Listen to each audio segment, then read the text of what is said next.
Hello മുച്ചുമാരി, welcome back to Mallu explainer. നിങ്ങൾ ഒരുപാട് പേര് കുറച്ച് മുന്നേ എന്നോട് ചോദിച്ച ഒരു മൂവിയുടെ കഥയാണ് ഇന്ന് ഞാൻ പറയാൻ പോകുന്നത്. നല്ല കിടിലൻ ട്വിസ്റ്റുള്ള നല്ലൊരു ഒന്നാം തരം ഇൻവെസ്റ്റിഗേഷൻ സ്റ്റോറി. എന്നാൽ കഥ മുന്നോട്ടേക്ക് പോകുമ്പോൾ തുടങ്ങിയത് ഒരു കൊലപാതകമാണെങ്കിൽ പിന്നീട് പോകുമ്പോൾ ഒരു 2 കൊലപാതകം കൂടിയായിട്ട് ഒരു 3 കൊലപാതകമാവും. സോ എല്ലാം കൂടിയായിട്ട് നല്ലൊരു ഇൻവെസ്റ്റിഗേഷൻ മൂഡിലുള്ള ഒരു മൂവി തന്നെയാണിത്. പിന്നെ കഥയെക്കുറിച്ച് ഒന്ന് ചുരുക്കി പറയുകയാണെങ്കിൽ കഥാനായകനായിട്ടുള്ള സാദിക്ക് പരിചയമുള്ള ആരോടും ഒന്നും പറയാതെ തനിയെ ഒരു വീട്ടിൽ വന്നിട്ട് താമസിക്കുകയാണ്. എല്ലാ തിരക്കിൽ നിന്നും ഒഴിഞ്ഞു മാറിയിട്ട് കുറച്ചു ദിവസം ശാന്തമായിട്ട് ജീവിക്കാനായിട്ട്. അങ്ങനെ അവൻ താമസിക്കുന്ന ആ ഒരു വീട്ടിന്റെ ജനലിലൂടെ പുറത്തേക്ക് നോക്കുമ്പോൾ എപ്പോഴും ഒരു കാഴ്ച കാണാറുണ്ട്. തെരുവിൽ കിടക്കുന്ന ഒരുപാടധികം പൂച്ചകൾ. ആ പൂച്ചകൾക്ക് എന്നും ഭക്ഷണം കൊടുക്കാൻ വരുന്ന മിറാൾ എന്ന് പറഞ്ഞൊരു പെൺകുട്ടി. എന്നാൽ കഴിഞ്ഞ ഒരു 3-4 ദിവസമായിട്ട് ആ പെൺകുട്ടി പൂച്ചകൾക്ക് ഭക്ഷണം കൊടുക്കാനായിട്ട് വരുന്നില്ല. അത് കണ്ടപ്പോൾ സാദിഖിന്റെ ഉള്ളിൽ ഒരു ചോദ്യം വന്നു. ആ പെൺകുട്ടി ആരാണ്? അവൾ എന്താ 2-3 ദിവസമായിട്ട് വരാത്തത്? അവൾക്ക് എന്താ പറ്റിയത്? അങ്ങനെ ചുമ്മാ ഒരു ആകാംക്ഷ തോന്നിയത് കൊണ്ട് മാത്രം ഈ പെൺകുട്ടിയെ കുറിച്ച് അന്വേഷിച്ച് അവൾ താമസിക്കുന്ന ആ ഒരു സ്ഥലത്തേക്ക് പോകുമ്പോൾ പല വിവരങ്ങളും സാദിഖ് അറിയുന്നുണ്ട്. അതായത്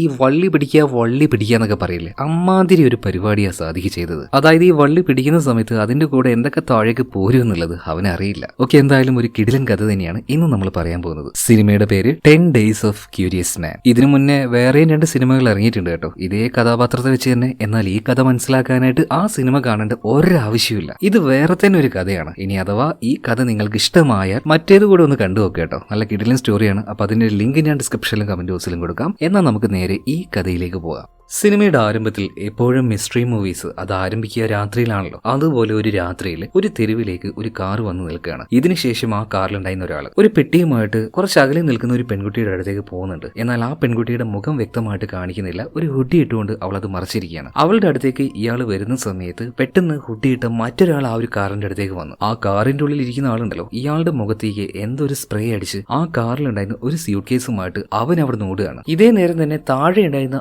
ആ ആളും അവിടുന്ന് ഓടുന്നുണ്ട്. അതായത് ഈ 2 പേരും ഇവർക്ക് കിട്ടിയില്ല. അവർ കൊണ്ടുവന്ന ആ ഒരു സ്യൂട്ട് കേസ് അത് അവർക്ക് നഷ്ടമാവുകയും ചെയ്തു. ഇതിനുശേഷം ആ രാത്രിയിൽ ഈ ഏരിയയിൽ തന്നെ ഒരു വീട്ടിന്റെ ഉള്ളിൽ കയറിയിട്ട് ഒരാൾ കുറെ എണ്ണയെല്ലാം ഒഴിച്ച് അവിടെ തീ വെക്കുന്നത് കാണിക്കുന്നുണ്ട്. പക്ഷെ എന്തിനാണ്, ആരാണ് ഇതൊക്കെ ചെയ്യുന്നതെന്നൊന്നും കാണിക്കുന്നില്ല. അങ്ങനെ ആ ഒരു സ്ട്രീറ്റിൽ വെച്ച് ഈ വീട് അങ്ങനെ നിന്ന് കത്തുകയാണ്. ഇത് കാണിച്ചുകൊണ്ട് സിനിമ ഇവിടെ സ്റ്റാർട്ട് ചെയ്യാണ്. ഇപ്പൊ ഈ ഒരു വീട് കത്തിയില്ലേ, അതേ ആ ഒരു സ്ട്രീറ്റിൽ തന്നെയാണ് നമ്മുടെ കഥാനായകനായിട്ടുള്ള സാദിഖ് താമസിക്കുന്നത്. എന്നാൽ ലൈഫിൽ എപ്പോഴും ഒരുപാട് പ്രശ്നങ്ങൾ അവനായിട്ട് ചെന്ന് അങ്ങോട്ടേക്ക് പിടിക്കുന്നതുകൊണ്ട് തന്നെ എല്ലാത്തിൽ നിന്നും ഒന്ന് മാറി നിൽക്കാനായിട്ട് കൂട്ടുകാരോടോ നാട്ടുകാരോടോ അല്ലെങ്കിൽ ബന്ധുക്കാരോടോ ഇവരോടൊന്നും പറയാതെ ഇവിടെ വന്ന് ഒറ്റയ്ക്ക് താമസിക്കുകയാണ്. അവന്റെ പ്രധാന ഉദ്ദേശം എന്താ വെച്ചാൽ നല്ല മൈൻഡ് കൂളാക്കി വെക്കുക, നല്ലൊരു കഥ എഴുതുക. അങ്ങനെ നല്ലൊരു കഥ എഴുതി അവനൊരു പബ്ലിഷർ കമ്പനിയിലേക്ക് അയക്കുന്നുണ്ട്. എന്നാൽ അവരുടെ ഭാഗത്തുനിന്ന് സാദിഖിന് വന്ന റിപ്ലൈ എന്താന്ന് വെച്ചാൽ, എന്തോന്ന് കഥയാണ് ഇത്? ഇതൊക്കെ ഒരു കഥയാണോ? ഇതിൽ എന്തെങ്കിലും ഉണ്ടോ? ഒരു ആക്ഷൻ ഉണ്ടോ? സസ്പെൻസ് ഉണ്ടോ? ട്വിസ്റ്റ് ഉണ്ടോ? ത്രില്ല് ഉണ്ടോ? ഇതൊന്നും ഇല്ലാത്തൊരു കഥ ഞങ്ങൾ എങ്ങനെയാണ് എടുക്കുക? പറ്റുകയാണെങ്കിൽ മറ്റൊരു നല്ല കഥ എഴുതുക, അത് വേണമെങ്കിൽ ഞങ്ങൾ പബ്ലിഷ് ചെയ്യാം. സാദിഖ് ഇപ്പോൾ ആകെ നിരാശയിലാവുകയാണ്. അതായത് കഥ എഴുതി അവർക്ക് അയച്ചു കൊടുത്ത നമ്മുടെ കഥാനായകൻ തന്നെ. അങ്ങനെ ആ ഒരു വിഷമത്തിലിരിക്കുമ്പോഴാണ് വീടിന്റെ പുറത്തേക്ക് നോക്കുന്നത്. എപ്പോഴും അവിടെ കുറെ പൂച്ചകൾ ഉണ്ടാവും കേട്ടോ. ആ പൂച്ചകൾക്ക് തീറ്റ കൊടുക്കാനായിട്ട് മിറാൾ എന്ന് പറഞ്ഞ പെൺകുട്ടി എപ്പോഴും വരും. എന്നാൽ 2-3 ദിവസമായിട്ട് അവർ വന്നിട്ടില്ല. അപ്പൊ അവൾക്ക് എന്ത് സംഭവിച്ചു, എന്തുകൊണ്ട് അവൾ വരാത്തത് എന്നറിയാനുള്ള ആ ഒരു ക്യൂരിയോസിറ്റി അത് കാരണം നേരെ താഴേക്ക് പോയിട്ട് അവിടെ ഉണ്ടായിരുന്ന കടക്കാരനോട്, എന്താ ആ ഒരു പെൺകുട്ടി വരാത്തത്? 2-3 ദിവസമായാലും കണ്ടിട്ട്. പൂച്ചകൾക്ക് ഭക്ഷണം കൊടുക്കാൻ അവൾ എല്ലാ ദിവസവും വരാറുള്ളതാണല്ലോ. ഇപ്പൊ ആ ഒരു കടക്കാരൻ പറയണം, നമുക്ക് എന്തായാലും ഒന്ന് പോയി നോക്കാം, അവളുടെ വീട് ഇവിടെ അടുത്ത് തന്നെയാണ്. അങ്ങനെ പോകുന്ന സമയത്ത് ഇന്നലെ രാത്രി ഒരു വീടിന് തീ പിടിച്ചില്ലേ, ആ വീട് കാണിക്കുന്നുണ്ട്. അതിന്റെ ആ ഒരു പൈപ്പും കാര്യങ്ങളൊക്കെ ഡാമേജ് ആയിട്ട് അത് ആ ഒരു വെള്ളമെല്ലാം ലീക്കായി പുറത്തേക്ക് അങ്ങനെ ഒലിച്ചുകൊണ്ടിരിക്കുകയാണ്. അപ്പൊ ആ ഒരു കടക്കാരൻ സാദിഖിനോട് പറയുന്നുണ്ട്, എന്താണെന്ന് അറിയില്ല, ഈ ഒരു ആഴ്ചയിൽ ഇത് 3ാമത്തെ വീട് എങ്ങനെ കത്തുന്നത്? ഇത് ഓട്ടോമാറ്റിക് ആയിട്ട് കത്തുന്നതാണോ അല്ലെങ്കിൽ ആരെങ്കിലും തീ കൊടുക്കുന്നതാണോ എന്നറിയില്ല. അങ്ങനെ ഇവര് 2 പേരും പോകുന്ന സമയത്ത് അവിടെ മറഞ്ഞിരുന്ന ഒരാള് സാദിഖിന്റെ ഫോട്ടോ എടുക്കുന്നുണ്ട്. തൽക്കാലം ആ ഫോട്ടോ എടുത്ത ആള് നമുക്ക് ഫോട്ടോഗ്രാഫർ തന്നെ വിളിക്കാം. ഇതിനുശേഷം സാദിഖിന് ആ ഒരു വീട് കാണിച്ചു കൊടുത്ത് കടക്കാരൻ അവിടെ നിന്ന് പോവാണ്. ആ വീടിന്റെ ഓണർ എന്ന് പറയുന്നത് കുറച്ച് പ്രായമായിട്ടുള്ള ഒരു ലേഡിയാണ്. അതിന്റെ മുകളിലാണ് ഈ മിറാള് താമസിക്കുന്നത്. അപ്പൊ നേരെ ഈ ഓണർ ആയിട്ടുള്ള മുത്തശ്ശിയുടെ അടുത്തേക്ക് വന്നിട്ട്, അല്ല ആന്റി, ഇവിടെ താമസിക്കുന്ന ഒരു പെൺകുട്ടി ഉണ്ടല്ലോ മിറാള്, അവൾ എവിടെ പോയി ചോദിക്കുമ്പോൾ ഒറ്റയടിക്ക് ഈ പെണ്ണുകൾ പറയാണ്, മിക്കവാറും എവിടെയെങ്കിലും പോയി ചത്തിട്ടുണ്ടാവും. ഹേയ്, നിങ്ങൾ എന്താ അങ്ങനെ പറഞ്ഞത്? അത് മോശമായി പോയിട്ടാ. 2-3 ദിവസമായിട്ട് ഒരാളെ കാണുന്നില്ല എന്ന് കരുതിയിട്ട് മരിച്ചുപോയി ചത്തുപോയി എന്നൊക്കെ പറയല് ഭയങ്കര മോശമാണ്. അല്ല, ഈ മരിച്ചുപോയെന്ന് എങ്ങനെയാ മുത്തശ്ശി നിങ്ങൾ ഈ കൺഫേം ആക്കുന്നത്? എന്തിന്റെ ഉറപ്പിലാണ്? അപ്പൊ മുത്തശ്ശി പറയാണ്,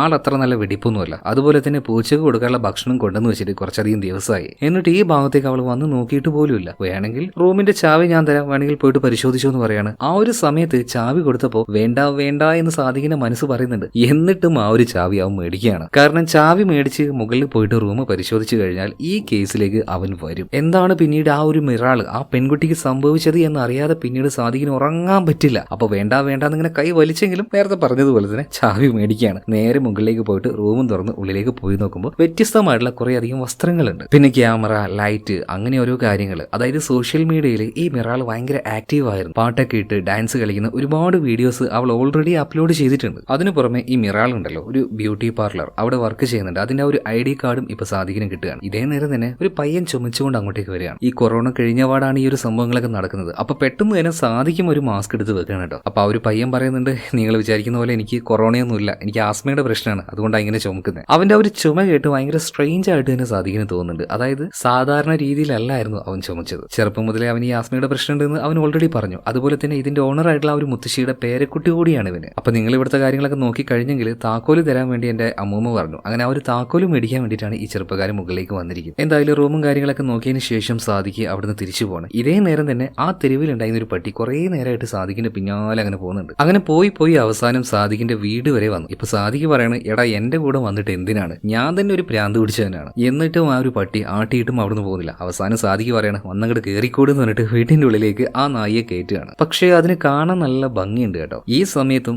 നേരത്തെ സാദിഖിന്റെ ഫോട്ടോ എടുത്ത ആ ഒരു ഫോട്ടോഗ്രാഫർ ഉണ്ടല്ലോ, അയാൾ ഇപ്പോഴും സാദിഖിനെ ഫോളോ ചെയ്യുന്നുണ്ട്. എന്തിനാണെന്ന് അറിയില്ല. ഇതേ നേരം തന്നെ വീട്ടിന്റെ ഉള്ളിലേക്ക് കയറിപ്പോയ സാദിഖ് ആണെങ്കിൽ ആരാണ് ആ ഒരു പെൺകുട്ടി മിറാള്, അവൾക്ക് എന്ത് സംഭവിച്ചു എന്നൊക്കെ പറഞ്ഞിട്ട് അനാവശ്യമായിട്ട് അവന്റെ മൈൻഡിൽ ഇതങ്ങനെ ആലോചിച്ച് നിൽക്കുകയാണ്. ഇത് അവന്റെ ഒരു പ്രശ്നമാണ്. ഒരു വള്ളി കണ്ടു കഴിഞ്ഞാൽ പിടിക്കണം, ആ വള്ളി പിടിച്ച് വലിക്കണം, എന്നിട്ട് അതിന്റെ പിന്നിൽ എന്തൊക്കെ ഉണ്ടോ അത് മുഴുവനിട്ട് തലേക്ക് വലിച്ചിടണം. ഇതുപോലെ വള്ളി പിടിക്കുന്ന സ്വഭാവം നിങ്ങൾക്ക് ഉണ്ടോ? ഉണ്ടെങ്കിൽ ചുമ്മാ ഒന്ന് കമന്റ് ബോക്സ് പറ. ഓക്കെ, കഥയിലേക്ക് തിരിച്ചു വരാം. ഇതേ നേരത്ത് തന്നെ ഒരാൾ വന്നിട്ട് സാദിഖിന്റെ വീടിന്റെ കോണിംഗ് ബെൽ അടിക്കുകയാണ്. വാതിൽ തുറന്നപ്പോൾ അത് അവന്റെ ആ ഒരു വളർത്തമ്മ, അതായത് ആന്റി എന്നൊക്കെ വിളിക്കുന്ന ആ ഒരു ലേഡി തന്നെ. എന്നാൽ സാദിഖ് ഒന്നും ഞെട്ടുന്നുണ്ട്. അതായത് ഇവൻ ഇങ്ങോട്ടേക്കാണ് വന്നത്, ഈ വീട്ടിലാണ് അവൻ താമസിക്കുന്നത് എന്നൊന്നും ആരോടും പറഞ്ഞിട്ടില്ല. പിന്നെ എങ്ങനെയാണ് കറക്റ്റായിട്ട് തേടി പിടിച്ച് ഇങ്ങോട്ടേക്ക് വന്നത്? അതൊക്കെ ഞാൻ തേടി കണ്ടുപിടിക്കും എന്ന് ആന്റി പറയാണ്. ഇതേ നേരം തന്നെ സാദിഖ് മറ്റൊരു കാര്യം ചോദിക്കുന്നുണ്ട്. നിങ്ങൾ ഇങ്ങോട്ടേക്ക് വന്ന വിവരം ഹാറ്റിയോട് പറഞ്ഞു എന്ന് ചോദിക്കുകയാണ്. ഹാറ്റി എന്ന് പറഞ്ഞാൽ സാദിഖിന്റെ ഗേൾഫ്രണ്ട് ആയിരുന്നു. അതായത് ഇതുപോലെ വള്ളി പിടിച്ച് ഓരോ കേസിന് പുറകാലെ പോയ സമയത്ത് അവന് കിട്ടിയ ഒരാളാണ് ഈ ഹാറ്റി. അത്ര മനസ്സിലാക്കിയാൽ മതി. എന്തായാലും ആ ഒരു പഴയ കേസെല്ലാം കഴിഞ്ഞപ്പോൾ ഹാറ്റി അവന്റെ കൂടെ കൂടിയായിരുന്നു. എന്നാൽ ഇപ്പൊ എന്തോ അവളുമായിട്ടൊരു വഴക്കിലാണ്. കഴിഞ്ഞ 8 മാസമായിട്ട് അവളുമായിട്ട് യാതൊരു കോണ്ടാക്റ്റും ഇല്ല. അതിന്റെ പ്രധാന കാരണം ഏതോ വലിയൊരു കമ്പനിയിൽ സാദിഖിനോട് ചോദിക്കാതെ തന്നെ ഹാറ്റി അവിടെ പോയി ജോയിൻ ചെയ്തു. അവനുമായിട്ട് കുറച്ച് നേരം വിട്ടു തന്നു. അത് സാദിഖിന് തീരെ ഇഷ്ടമായില്ല. അതുകൊണ്ടാണ് അവളോട് തെറ്റിയ 8 മാസമായിട്ട് ഇവിടെ ഇങ്ങനെ മാറി നിൽക്കുന്നത് തന്നെ. അതൊക്കെ അവിടെ നിൽക്കട്ടെ. ഇപ്പൊ ആന്റിയോട് സാദിഖ് ഒരു കാര്യം പറയുന്നുണ്ട്. നിങ്ങൾക്ക് ഇവിടെ താമസിക്കണമെങ്കിൽ 2 റൂൾസ് നിങ്ങൾ ഫോളോ ചെയ്യണം. ഒന്ന്, ഇവിടെ വെച്ച് നിങ്ങൾ ദയവ് ചെയ്തിട്ട് മദ്യപിക്കരുത്, പണി ഉണ്ടാക്കി തരരുത്. രണ്ടാമത്തെ കാര്യം, നിങ്ങൾ ഇങ്ങോട്ടേക്കാ വന്നേ എന്നുള്ള കാര്യം നിങ്ങൾ അവളോട് പറയരുത്, ഹാറ്റിയോട്. ഇപ്പൊ ആന്റി പറയണേ, ഞാൻ ആരോടും ഈ ഒരു കാര്യം ഒന്നും പറയാൻ പോകുന്നില്ല. പിന്നെ നീ ഒരു കാര്യം മനസ്സിലാക്കണം, കഴിഞ്ഞ 8 മാസമായിട്ട് നീ ആയിട്ട് ബ്രേക്കപ്പ് ആയി നിൽക്കണം അവള്. എന്നിട്ടും മറ്റൊരാളുമായിട്ട് അവള് ഡേറ്റിങ്ങിന് പോയിട്ടില്ല. അതിനർത്ഥം അത്രയും സ്നേഹം നിന്നോട് അവൾക്ക് ഉണ്ട് എന്നാണ്. ആയിക്കോട്ടെ, എന്തായാലും ഈ ഒരു ദിവസം കഴിഞ്ഞു. 2ാമത്തെ ദിവസമാണ്. അതായത് ഈ ഒരു വള്ളി കേസ് എടുത്ത് തലയിൽ വെച്ചിട്ട് 2ാമത്തെ ദിവസം. അങ്ങനെ 2ാമത്തെ ദിവസം രാവിലെ തന്നെ സാദിഖ് നേരെ പോകുന്നത് അവളുടെ ആ ഒരു റൂമിൽ പോയിട്ട് പരിശോധിച്ചപ്പോൾ ഒരു ID കാർഡ് കിട്ടിയല്ലോ. അവള് വർക്ക് ചെയ്യുന്ന ഒരു ബ്യൂട്ടി പാർലർ, അതിന്റെ ആ ഒരു ID കാർഡാണ്. സോ അതിന്റെ ആ ഒരു അഡ്രസ്സ് കണ്ടുപിടിച്ച് സാദിഖ് നേരെ അങ്ങോട്ടേക്ക് ചെന്നപ്പോൾ കൊറോണയുടെ ആ ഒരു വിഷയം കാര്യങ്ങളൊക്കെ ആയതിനു ശേഷം ഈ ഒരു ബ്യൂട്ടി പാർലർ തന്നെ ഫുൾ ആയിട്ട് ക്ലോസ് ആയിട്ടുണ്ട്. അപ്പൊ അവിടെ കിടന്ന് തിരിഞ്ഞു കളിക്കുന്ന സാദിഖിനെ കണ്ടപ്പോൾ അവിടെ ഉണ്ടായിരുന്ന ഒരു ലേഡി അവന്റെ അടുത്തേക്ക് വന്നിട്ട് ചോദിക്കുകയാണ്, അല്ല നിങ്ങൾക്ക് ഈ ഒരു പാർലറുമായി ബന്ധപ്പെട്ട് എന്തെങ്കിലും കാര്യം അറിയണമെങ്കിൽ ഞാൻ പറഞ്ഞുതരാം, പക്ഷെ ഒരു ഇച്ചിരി കാശ് തരേണ്ടി വരും. അങ്ങനെ അവർ പറഞ്ഞ പോലെ കാശ് കൊടുക്കുകയാണ്. പിന്നീട് ഒരു ചായ എല്ലാം മേടിച്ചു കൊടുക്കുന്നുണ്ട്. പിന്നീട് മിറാലിനെ കുറിച്ച് ചോദിക്കുന്നുണ്ട്. അപ്പൊ ആ ലേഡി പറയാണ്, അവളെ കുറച്ച് ദിവസമായി ഞാൻ കണ്ടിട്ട്, പക്ഷേ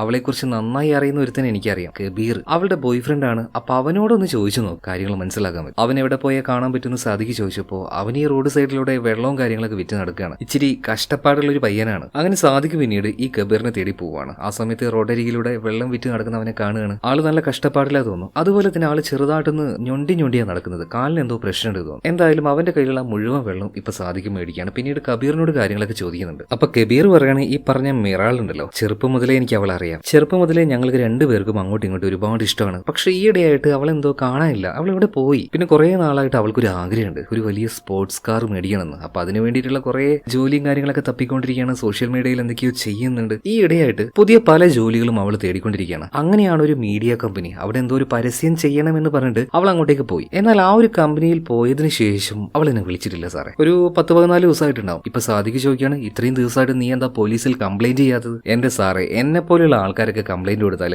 അതൊന്നും അവന്മാർ നോക്കാൻ പോകുന്നില്ല. പിന്നെ മിറാളുടെ കാര്യം, അവൾ എന്തായാലും അധികം വൈകാതെ ഇങ്ങോട്ടേക്ക് തിരിച്ചു വരും. അവൾ എവിടെ പോവാനാ? ഈ സമയത്ത് നമ്മുടെ സാദിഖിന്റെ ആന്റി ഉണ്ടല്ലോ, ഇപ്പൊ വീട്ടിലാണല്ലോ. അപ്പൊ ആ ഒരു ആന്റി അവനെ വിളിക്കുന്നുണ്ട്. ആന്റി പറയുന്ന കാര്യം എന്താ വെച്ചാൽ, എടാ നീ ഇന്നലെ ഒരു പട്ടിയെ കൊണ്ടുവന്നില്ലേ, അതിന്റെ ഓണറാന്ന് പറഞ്ഞിട്ട് ഒരു ലേഡി ഇവിടെ വന്ന് നിൽക്കുന്നുണ്ട്. അത് അവളുടെ പട്ടിയാണെന്ന് പറഞ്ഞ് കുറെ വഴക്കിട്ട് ആ ഒരു പട്ടിയെ കൊണ്ട് അവള് പോയി. എന്നാൽ കുറച്ചു നേരം കഴിഞ്ഞപ്പോൾ ആ പട്ടി നമ്മുടെ വീട്ടിലേക്ക് തന്നെ വന്നിട്ടുണ്ട്. നീ എന്താന്ന് വെച്ചാൽ അതൊന്ന് നോക്കിക്കേന്ന് പറയണം. അത് ഞാൻ എന്താ നോക്കിക്കോളാന്ന് പറഞ്ഞിട്ട് സാദിഖ് കോള് കട്ട് ചെയ്തിട്ട് നേരെ പോകുന്നത് ആ ഒരു മീഡിയ കമ്പനിയിലേക്കാണ്. അതായത് മിറാള് ഇന്റർവ്യൂവിന് വേണ്ടി പോയില്ലേ, അതേ കമ്പനിയിലേക്ക്. അവിടെ പോയിട്ട് റിസപ്ഷനിൽ ഇങ്ങനെ ഒരു ഗേള്, അതായത് മിറാൾ എന്ന പേരുള്ള ഒരു പെൺകുട്ടി ഇവിടെ വന്നായിരുന്നു എന്നൊക്കെ ചോദിക്കുമ്പോൾ ഈ റിസപ്ഷനിസ്റ്റ് നേരെ മാനേജറെ വിളിച്ച് എന്തൊക്കെയോ ചില കാര്യങ്ങൾ സംസാരിക്കുകയാണ്. എന്നിട്ട് ഫോൺ വെച്ചതിന് ശേഷം ആ ഒരു റിസപ്ഷനിസ്റ്റ് ഒരു കാര്യം പറയുന്നുണ്ട്, ഇല്ല സാറേ അങ്ങനെ ഒരു ലേഡി ഇങ്ങോട്ടേക്ക് വന്നിട്ടില്ലല്ലോ. ഓക്കെ എന്ന് പറഞ്ഞിട്ട് സാദിഖ് പുറത്തേക്ക് പോവാണ്. എന്നാൽ സാദിഖിന് എന്തോ ഒരു സംശയമുണ്ട്. അതുകൊണ്ട് കുറച്ചു നേരം ആ ഒരു ഓഫീസിന്റെ പുറത്ത് തന്നെ അങ്ങനെ നിൽക്കുകയാണ് കേട്ടോ. അധികം വൈകിയില്ല ആ ഒരു കമ്പനിയുടെ മാനേജർ ഇപ്പൊ താഴേക്ക് വന്നിട്ട് റിസപ്ഷൻ ഗേളിനോട് ചൂടാവുകയാണ്. ആര് എന്ത് വന്ന് ചോദിച്ചാലും അപ്പൊ തന്നെ എന്തിനാ എന്നെ വിളിക്കാൻ നിൽക്കുന്നതെന്ന് പറഞ്ഞിട്ട് അവളോട് തട്ടിക്കയറി സംസാരിക്കുകയാണ്. എന്നാൽ ഈ ഒരു കാര്യം കണ്ട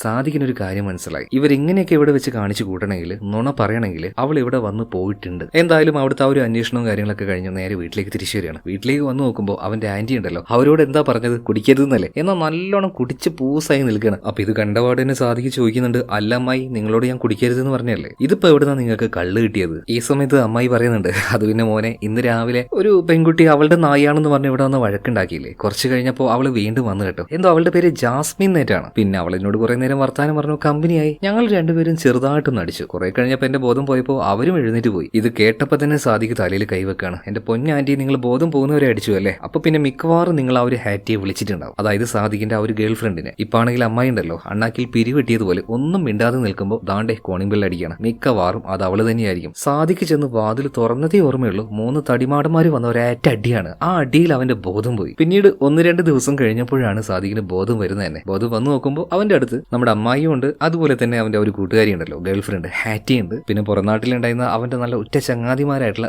സൈനലും സാവിയും ഉണ്ട്. അപ്പൊ ഇവരുടെ ഒരു റിലേഷനൊക്കെ എങ്ങനെ ഉണ്ടായതെന്ന് കഴിഞ്ഞ 2 ഭാഗം കണ്ടാൽ മനസ്സിലാവും. പക്ഷെ ഞാൻ പറഞ്ഞതുപോലെ ഈ കഥ മനസ്സിലാക്കാനായിട്ട് അത് കാണേണ്ട ആവശ്യമൊന്നുമില്ല. എന്നിരുന്നാലും ഈ കഥ കേട്ട് കഴിഞ്ഞാൽ പറ്റുവാണെങ്കിൽ അതൊന്ന് പോയി കണ്ടുവെക്ക്. നല്ല സ്റ്റോറിയാണ് കേട്ടോ. അതിന്റെ ലിങ്ക് ഞാൻ ഡിസ്ക്രിപ്ഷനിലും കമന്റ് ബോക്സിലും കൊടുക്കാം. അപ്പൊ കണ്ണ് തുറന്നതോടെ തന്നെ സാധിക്കും ഇവരെയാ കാണുന്നത്. അപ്പൊ ഇവരൊക്കെ എങ്ങനെയാ ഇവിടെ എത്തിയത്, ആരാണ് അവര്, എന്നെ എന്തിനാ അടിച്ചെന്നൊക്കെ ചോദിക്കുമ്പോൾ അമ്മായി കാര്യങ്ങൾ പറയാണ്. അതായത് അമ്മായി പറഞ്ഞതുപോലെ തന്നെ അന്ന് അവിടേക്ക് ആര് വന്നിട്ടുണ്ടായിരുന്നു, ഹാറ്റി വന്നിട്ടുണ്ടായിരുന്നു. അതായത് സാദിഖിനെ ഈ 3 ഗുണ്ടകൾ വന്ന് നന്നായിട്ട് പെരുമാറിയല്ലോ, അതേ നേരത്താണ് ഹാറ്റി വന്നത്. അവളുടെ കയ്യിൽ ഗണ്ണുണ്ടായിരുന്നു. ആ ഗണ്ണ് കാണിച്ച് പേടിപ്പിച്ച് അവരവിടെ നിന്ന് ഓടിപ്പിച്ചു വിട്ടു. അത് ആരാണെന്ന് നോക്കുകയാണെങ്കിൽ ഇന്ന് രാവിലെ ഒരു ലേഡി ഈ അമ്മായിയുടെ അടുത്തേക്ക് വന്നായിരുന്നല്ലോ, എന്റെ പട്ടി ഇവിടെ വന്നു എന്നൊക്കെ പറഞ്ഞിട്ട് ജാസ്മിന്. ആ ജാസ്മിന്റെ ഹസ്ബൻഡ് ആയിട്ടുള്ള താരിഖിന്റെ കൂട്ടുകാരും വന്നിട്ടാണ് ഇപ്പൊ നമ്മുടെ സാദിഖിനിട്ട് ചാമ്പി പോയിരിക്കുന്നത്. കാരണം ആ ഒരു താരിഖ് വിചാരിച്ചു ഇയാളുടെ ഭാര്യയായിട്ടുള്ള ജാസ്മിനും അതുപോലെ തന്നെ സാദിഖും തമ്മിൽ എന്തോ ഒരു അവിഹിത റിലേഷൻ ഉണ്ട്. എന്നാൽ അങ്ങനെയൊന്നുമില്ല, സാദിഖിനിട്ട് ആരോ ഒരാൾ പണി കൊടുത്തതാണത്. അങ്ങനെ ആരോഗ്യമെല്ലാം ഓക്കെ ആയതിനു ശേഷം സാദിഖ് ഹാറ്റിയുമായിട്ട് പുറത്തേക്ക് വരുന്ന സമയത്ത് ഹാറ്റി പറയണ എന്റെ ബോസ് ഉണ്ടല്ലോ ആലിയ, അവൾക്ക് നിങ്ങളെ ഒന്ന് കാണണമെന്ന് പറഞ്ഞിട്ടുണ്ട്. അങ്ങനെ ആലിയെ കാണാൻ വേണ്ടി സാദിഖ് ഈ ആലിയുടെ അടുത്തേക്ക് പോകണം. ചുമ്മാ കാണാനൊന്നല്ല, ഇവർക്ക് നേരത്തെ പരിചയമുണ്ട്. അതെങ്ങനെയുള്ള പരിചയമാണെന്ന് ഇതിന്റെ മുൻഭാഗം കണ്ടവർക്ക് മനസ്സിലാവും. അതൊക്കെ അവിടെ നിൽക്കട്ടെ. അപ്പൊ ആലിയ വലിയൊരു വിഷമത്തിലാണ്. അവൾക്ക് എന്തോ ഒരു കുഞ്ഞൊക്കെ വേണം, ദത്തെടുക്കാനൊക്കെ നല്ല താല്പര്യമുണ്ട്. പക്ഷേ ലീഗലായിട്ട് അതിനുള്ള കാര്യങ്ങളൊന്നും നടക്കുന്നില്ല. അതുമായി ബന്ധപ്പെട്ട് എന്തൊക്കെയോ കാര്യങ്ങൾ സംസാരിക്കാനാണ് സാദിഖിനെ ഇപ്പോ ആലിയ വിളിപ്പിച്ചത് തന്നെ. എന്നാൽ ആ നേരത്താണ് സാദിഖിന്റെ ഒരു ഫ്രണ്ട് സാവി. ഇവൻ സാദിഖിനെ വിളിച്ച് പറയുന്നത്, എടോ നിന്റെ പേരിൽ ആരോ ഒരാൾ കംപ്ലൈന്റ് കൊടുത്തിട്ടുണ്ട്, അതായത് ആ അടിപിടി ഉണ്ടായില്ലേ, അതുമായി ബന്ധപ്പെട്ട് എന്തോ ഒരു കംപ്ലൈന്റ് ആണ്, പോലീസുകാർ ഇപ്പൊ നിന്നെ തേടിക്കൊണ്ടിരിക്കുകയാണ്. എന്തായാലും ചെറുതായിട്ടൊന്ന് മുങ്ങുന്നിയാ നല്ലത്. പറഞ്ഞതുപോലെ തന്നെ ഇവരെല്ലാവരും ഒരു ഭാഗത്ത്, അങ്ങനെ പോലീസ് എത്തിപ്പെടാത്തൊരു ഭാഗത്ത് ഹൈഡായിട്ടിരിക്കുകയാണ്. ആ സമയത്ത് സാദിഖ് പറയണം ഈ മിറാൾ എന്ന് പറഞ്ഞ പെൺകുട്ടിയും അതുപോലെ തന്നെ അവളെ തേടിപ്പോയ കാര്യം. അവസാനമായിട്ട് മിറാൾ പോയത് ആ ഒരു മീഡിയ കമ്പനിയിലേക്കാണ്. ഇതെല്ലാം എല്ലാവരോടും പറയാണ്. അന്ന് സാദിഖ് പോയപ്പോൾ അവനോട് സംസാരിക്കാൻ കൂട്ടാക്കാത്ത ആ ആൾക്കാർ, അവര് സംസാരിക്കണമെങ്കിൽ എന്ത് ചെയ്താൽ മതി, ആ കമ്പനിയിലേക്ക് പോകുന്ന ഒരു കസ്റ്റമർ ആയിട്ട് പോയാൽ മതി. അതുകൊണ്ട് തന്നെ സാദിക്കും നമ്മുടെ ഹാറ്റിയും കൂടെ വേഷം മാറി നേരെ അങ്ങോട്ടേക്ക് ചെല്ലുകയാണ്. മാനേജർ ഇപ്പോൾ ഇവരെ കണ്ട് സംസാരിക്കാന്ന് സമ്മതിച്ചു. അങ്ങനെ പോകുന്ന നേരത്തെ തന്നെ സാദിക്ക് ഒരു പേപ്പർ ചുരുട്ടി അവന്റെ കോട്ടിൽ വെച്ചിട്ട് നേരെ മാനേജറിന്റെ റൂമിലേക്ക് ചെല്ലുകയാണ്. ഇവനെ കണ്ടപാട് തന്നെ മാനേജർക്ക് മനസ്സിലായി. പക്ഷേ അവന്റെ ആ ഒരു കോട്ടിൽ തിരികെ വെച്ച ഒരു എന്താ പറയുക കടലാസ്, അത് ഉരുട്ടിയാ വെച്ചിരിക്കുന്നത്. അത് കാണിച്ചിട്ട് പറയണം ഇത് ഗണ്ണാണ്, ഞാനൊരു പോലീസുകാരനാണ്. അന്ന് മര്യാദക്ക് ഞാൻ ചോദിക്കാൻ വന്നപ്പോൾ നീ ഒന്നും പറഞ്ഞില്ല. സത്യം പറയടാ, ഇന്റർവ്യൂവിനായിട്ട് ഇങ്ങോട്ടേക്ക് വന്ന ആ ഒരു പെൺകുട്ടി മിറാള്, അവളുടെ ആ ഒരു സൗന്ദര്യം കണ്ട് മയങ്ങി അവളെ നീ എന്തോ ചെയ്തിട്ടുണ്ടല്ലേ, അവസാനം നീ അവളെ കൊല്ലും ചെയ്തു നടന്നത് എന്ന രീതിയിൽ ഈ മാനേജറെ ഒന്ന് പേടിപ്പിക്കുന്ന രീതിയിൽ സാദിക്ക് ചോദ്യങ്ങൾ ചോദിക്കാം. ഇപ്പൊ ഈ മാനേജർ പറയാണ് എന്റെ പൊന്നു സാറേ എന്നെ പെടുത്തല്ലേ, ചെറിയ ചെറിയ ഉടായ്പകളൊക്കെ ഞാൻ ചെയ്തിട്ടുണ്ട് എന്ന് കരുതി ഇത്രയും വലിയ കാര്യമൊന്നും എന്റെ തലയിലേക്ക് വെക്കല്ലേ, എനിക്കത് താങ്ങാൻ പറ്റില്ല. അതായത് എനിക്ക് ചില ക്ലയന്റുകളുണ്ട്, ഇവർക്ക് ചെറിയൊരു ആഗ്രഹം വല്ലപ്പോഴൊക്കെ തോന്നും, നല്ല സുന്ദരികളായിട്ടുള്ള സ്ത്രീകളെ കാണുകയാണെങ്കിൽ അവരെ കൊണ്ടുപോയിട്ട് അവരെ കൊണ്ടൊന്ന് പ്രൈവറ്റ് ആയിട്ട് ഡാൻസ് കളിപ്പിക്കാൻ. അതുപോലെ ഇവിടെ ഇന്റർവ്യൂവിന് വന്ന ആ ഒരു മിറാളുണ്ടല്ലോ, അവളെയും ഇവിടെ ഉണ്ടായിരുന്ന ഒരു കസ്റ്റമർക്ക് ചെറിയൊരു താല്പര്യം ഉണ്ടായിട്ട് അയാളുടെ പ്രൈവറ്റ് ഹൗസിലേക്ക് അവൾ അയച്ചായിരുന്നു ഇതുപോലെ ഡാൻസ് കളിക്കാൻ വേണ്ടിയിട്ട്. ആ ആളുടെ ഡീറ്റെയിലും ഇപ്പൊ സാദിഖിന് ഈ മാനേജർ കൊടുക്കുന്നുണ്ട്. വിക്കി എന്ന് പറഞ്ഞൊരു പയ്യനാണ്. എന്തായാലും അവന്റെ ആ ഒരു ഡീറ്റെയിൽ ഇവർ കളക്ട് ചെയ്യുന്നുണ്ട്. ഇതിനുശേഷം സാദിഖ് മാനേജറോട് ഒരു കാര്യം ചോദിക്കുന്നുണ്ട്. ഇത്രയും വലിയൊരു ഓഫീസും വെച്ച് നീ എന്താണ് ഇവിടെ മാമാപ്പണിയാണ് ചെയ്യുന്നത്? എന്തായാലും ഇതിനുശേഷം ഇവർ പുറത്തേക്ക് ഇറങ്ങുകയാണ്. ഇതേ നേരം തന്നെ സാദിഖിന്റെ 2 കൂട്ടുകാരുണ്ടല്ലോ, സൈനുലും സാവിയും. ഇവർ പോയിട്ട് സ്റ്റേഷനിൽ അന്വേഷിച്ചപ്പോൾ സാദിഖിനെതിരെ കേസ് കൊടുത്തത് ജാസ്മിന്റെ ഭർത്താവായിട്ടുള്ള താരീഖല്ല. അതായത് ഈ താരീഖും ടീമുമാണ് അന്ന് രാത്രി വന്ന് സാദിഖിനെ അടിച്ചത്. അവന്റെ വീട്ടിലേക്ക് ജാസ്മിൻ വന്നതുകൊണ്ട് തന്നെ അവനുമായിട്ട് അവൾക്ക് എന്തോ ആ ഒരു അവഹീത ഉണ്ട് എന്ന് കരുതിയിട്ട്. എന്നാൽ സാദിഖിനിട്ട് പണി കൊടുക്കാൻ ഇപ്പൊ കേസ് കൊടുത്തത് അത് താരീഖല്ല, അത് മറ്റേതോ ഒരാളാണ്. പിന്നീട് സ്റ്റേഷനിലേക്ക് പോവാണ്, കാര്യങ്ങളൊക്കെ പറയാണ്. അതുകൊണ്ട് തന്നെ കള്ളക്കേസാണെന്ന് മനസ്സിലായപ്പോൾ അത് തള്ളിപ്പോവാണ്. ഇതേ നേരത്ത് തന്നെ നമ്മുടെ ഹാറ്റി ഉണ്ടല്ലോ, ഈ ഓൺലൈൻ ആയിട്ടുള്ള പല കാര്യങ്ങളും അത് തപ്പി കണ്ടുപിടിക്കുന്നതിൽ അവൾ നല്ല മിടുക്കിയാണ്. അങ്ങനെയാണ് ശരിക്കും സാദിഖ് അവളിലേക്ക് എത്തിപ്പെട്ടത് തന്നെ. അങ്ങനെ ഹാറ്റി ഇപ്പോൾ വിക്കിയുടെ എല്ലാ ഡീറ്റെയിലും എടുത്തിട്ടുണ്ട്. സോഷ്യൽ മീഡിയയിൽ നോക്കുകയാണെങ്കിൽ ഇവനും ഇവന്റെ ഫാമിലിയും പിള്ളേരൊക്കെ ആയിട്ടുള്ള അങ്ങനത്തെ ഫോട്ടോസ് ആണ്. അതായത് ഫാമിലിയോട് ഇത്രയും അറ്റാച്ച് ആയിട്ടുള്ള ഒരാൾ ഈ മാതിരി പരിപാടിയൊന്നും കാണിക്കാൻ സാധ്യതയില്ല. എന്നാലും നമുക്ക് നോക്കാം. അതുപോലെ അവന്റെ ആ ഒരു സോഷ്യൽ മീഡിയ പ്രൊഫൈൽ ഇതൊക്കെ നോക്കിയ സമയത്ത് അവനൊരു ഹോബി ഉണ്ട്. ഈ പഴയ സ്റ്റാമ്പുകൾ ഉണ്ടല്ലോ, ഇത് കളക്ട് ചെയ്യുന്ന ഒരു ഹോബി. അപ്പൊ ഇത് തന്നെയാണ് വിക്കിയിലേക്ക് എത്താനുള്ള ഇവരുടെ ആ ഒരു പിടിവള്ളി എന്ന് പറയുന്നത്. അപ്പൊ തന്നെ ഹാറ്റി അവന് മെസ്സേജ് അയക്കുന്നുണ്ട്. ഇതുപോലെ നല്ല പഴക്കമുള്ള 2 സ്റ്റാമ്പ് എന്റെ കയ്യിലുണ്ട്, നമ്മളുമായിട്ടൊന്ന് മീറ്റ് ചെയ്യാൻ പറ്റുമോ? അവൻ ഓക്കെ എന്ന് പറഞ്ഞിട്ട് ഒരു ലൊക്കേഷൻ പറയുന്നുണ്ട്. എന്തായാലും അതിന് മുന്നേ ആയിട്ട് വേറൊരു പരിപാടി ചെയ്യാണ്ടെന്ന് പറഞ്ഞിട്ട് സാദിഖും അതുപോലെ തന്നെ സൈനുൽ സാവി ഇവരെല്ലാവരും കൂടെ നേരെ പോകുന്നത് ജാസ്മിൻ ഉണ്ടല്ലോ അവളുടെ ഹസ്ബൻഡ് ആയിട്ടുള്ള താരീഖിന്റെ ഓഫീസിലേക്കാണ്. ഈ താരീഖിന്റെ പരിപാടി എന്താ വെച്ചാൽ റിയൽ എസ്റ്റേറ്റ് ആണ്. എന്നാൽ അവന്റെ ഓഫീസിലേക്ക് ആ സമയത്ത് പോയ സമയത്ത് അവിടെ താരീഖ് ഉണ്ടായിരുന്നില്ല. ഇതേ നേരം തന്നെ അങ്ങോട്ടേക്ക് വന്ന ഒരു മധ്യവയസ്കനായിട്ടുള്ള ഒരാൾ. അയാൾ വന്നിട്ട് പറയുന്നത്, സാറേ വല്ല സ്ഥലമോ വീടോ അങ്ങനെ എന്തെങ്കിലും മേടിക്കാനാണോ? ഇവന്മാരത്തൊന്നും പോകണ്ട കേട്ടോ, ഊമ്പിച്ച് കൈ തരും. ഇവന്മാരുടെ ശരിക്കുള്ള പരിപാടി എന്താണെന്നറിയോ? അവർ ഏതെങ്കിലും ഒരു വീട് നോട്ടിട്ട് അത് കിട്ടിയിട്ടില്ലെങ്കിൽ രാത്രി വന്ന് അതിന് തീ വെക്കും. പിന്നെ നിയമത്തിന്റെ ഓരോ നൂലാമാലകൾ പറഞ്ഞ് പേടിപ്പിച്ചിട്ടുണ്ടല്ലോ. ചെറിയ വിലക്ക് തന്നെ അവരൊരു സ്ഥലം മേടിച്ചെടുക്കും, പിന്നെ വലിയ കാശിന് മറിച്ചു വെക്കും. അതായത് പക്ക ഉഡായിപ്പാണ്, ഫ്രോഡുകളാണ്. ഇനി പദവാ നിങ്ങൾക്ക് വല്ല സ്ഥലം മേടിക്കാനാണെങ്കിൽ ഞാനുമായിട്ട് കോൺടാക്ട് ചെയ്താൽ മതി. ഞാനും ഒരു റിയൽ എസ്റ്റേറ്റ് ഏജന്റ് ആണ്. ഇനി അഥവാ എന്നെ വിളിച്ച് കിട്ടിയിട്ടില്ലെങ്കിൽ എന്റെ അസിസ്റ്റന്റ് കരീം, അവന്റെ നമ്പർ കാർഡിന് പിന്നിലുണ്ട്, അതിലേക്ക് വിളിച്ചാൽ മതി എന്ന് പറയണേ. ഈ കരീം ആരാണെന്ന് നോക്കുകയാണെങ്കിൽ മിറാള്, കാണാതായ ഒരു പെൺകുട്ടി ഉണ്ടല്ലോ, അവള് താമസിച്ച ഒരു വീട്ടിലൊരു മുത്തശ്ശിയില്ലേ, ആ വീടിന്റെ ഓണർ ആ മുത്തശ്ശിയുടെ ഒരു പേരക്കുട്ടിയായിട്ട് അന്ന് താക്കോല് മേടിക്കാൻ വേണ്ടി സാദിഖിന്റെ അടുത്തേക്ക് ഒരുത്തം വന്നില്ലേ, അവനാണ് ആ ഒരു കരീം. ഓക്കെ, എന്തെങ്കിലും ആവശ്യമുണ്ടെങ്കിൽ വിളിക്കാന്ന് പറഞ്ഞിട്ട് ഇപ്പൊ സാദിഖും ടീമും അവിടുന്ന് പോവാണ്. ഇവരുടെ അടുത്ത ലക്ഷ്യം എന്ന് വെച്ചാൽ സ്റ്റാമ്പ് കാണിച്ചുകൊണ്ട് വിക്കി ഇങ്ങോട്ടേക്ക് വരുത്തിയിട്ടുണ്ട്. സോ ആ ലൊക്കേഷനിലേക്ക് അവൻ വന്നു. അവിടുന്ന് അപ്പൊ തന്നെ അവനെ പൊക്കിയിട്ട് ആരും ഇല്ലാത്ത ഒരു ഏരിയയിലേക്ക് അവനെ കൊണ്ടുപോകണം. ഇവരെല്ലാവരും കൂടി നിന്നപ്പോൾ വിക്കി ആകെ പേടിച്ചു പോകുന്നുണ്ട്. എങ്ങനെയാണോ അന്ന് ആ ഒരു മാനേജർ പേടിപ്പിച്ചത് അതുപോലെ തന്നെ ഇവനോട് പറയണടാ, ആ പെണ്ണിനെ കാണാതായിട്ട് കുറച്ച് ദിവസമായി. ആര്? മിറാള്. സത്യം പറയടാ, നീയല്ലേ അവളെ കൂട്ടിക്കൊണ്ടുപോയിട്ട് കൊന്നുകളഞ്ഞത്? ഇത് കേട്ടപാട് ഈ പയ്യനും ആകെ പേടിച്ചുവാണ്. എന്റെ പൊന്നു സാറേ, എന്റെ തലയിലേക്ക് ആകല്ലേ, ഞാൻ എല്ലാം പറയാം. എനിക്ക് താല്പര്യം ഉണ്ടായിട്ടൊന്നുമല്ല ഈ കാര്യങ്ങൾ ചെയ്തത്. എനിക്കൊരു ബോസ് ഉണ്ട്, ആള് അത്യാവശ്യം നല്ല റിച്ച് ആണ്. മൂപ്പർക്ക് എന്തോ ഒരു സ്ഥലമിടപാടുമായി ബന്ധപ്പെട്ടൊരു